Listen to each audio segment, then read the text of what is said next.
আসসালামু আলাইকুম সুধী দর্শক, আমাদের প্রতিদিন যে খেলা হয় আজকের খেলা একটু ভিন্ন। খেলাটা হচ্ছে কপালে বিস্কুট রেখে হাত মাত না দিয়ে যেভাবে হোক ঝাঁকায় ওই বিস্কুটটা খেতে হবে। আমরা 5 জন খেলবো, এর ভিতরে যে প্রথমে ফেলবে সে ফার্স্ট।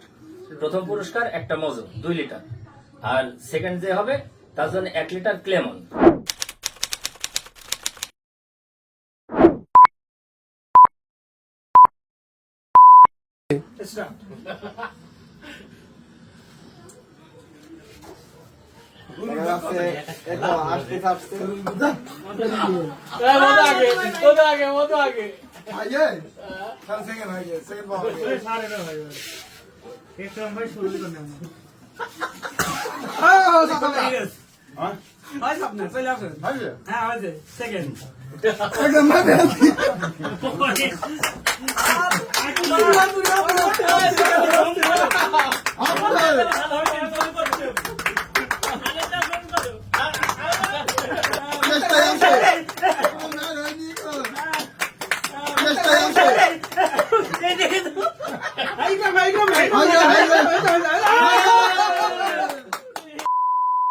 আমাদের এই খেলায় ফার্স্ট সেকেন্ড যে 2 জন লোক হয়েছে, এদের প্রথম পুরস্কার মধু, মহিউদ্দিন মধু, বিশিষ্ট ফল ব্যবসায়ী, এবং সেকেন্ড হয়েছে আমাদের হুরমত আলী হুরু চাচা, মুরব্বী অনেক ভালো।